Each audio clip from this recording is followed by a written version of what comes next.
Ciao. Okey. Hari ni minggu kedua lepas hari raya Aidilfitri. Memang waktu lah memang tak ada siapa nak buat lagi lah. Jadi tapi rezeki tetap ada insya-Allah. Okey, rezeki tetap ada. Abang kita memang penggemar setia. Ya, tuan pengurusi. Okey, alhamdulillah. Jadi kita buat jugalah. Kan? Kita buat juga satu balang. Memang tak ada siapa buat lagi. Memang tak ada siapa request lagi. Jadi kita buat lah. Okey, alhamdulillah. Alhamdulillah untuk hari ni memang tak ada siapa lagi lah. Baik. Untuk hari ni memang, untuk minggu ni memang tak ada siapa lagi lah yang request nak buat ayak. Jadi untuk kita kira anggap jamuan hari raya lah. Kita buat lah jamuan hari raya. Jadi ayak tu semua tu pakat minum dah tu. Okey. Jadi sebagai kita buat sebagai jamuan hari raya lah. Dan hari ni pun ada jenazah pula ni. Ramai Jadi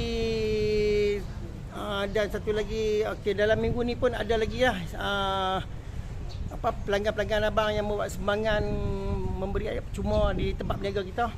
Dan tapi kita tak memvideokan sajalah.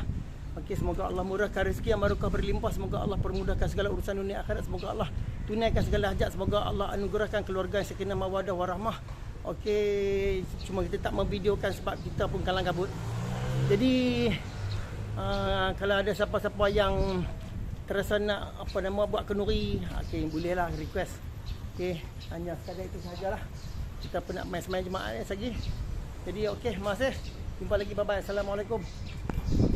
A few moments later. Habis. Ya, habis.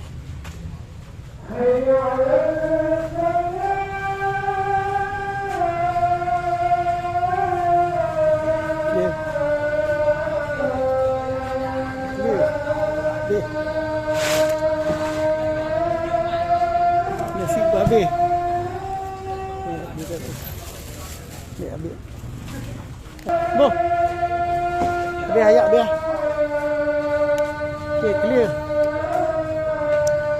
Okey, habis dah. Selesai semua. Ayak pun habis, alhamdulillah. Okey.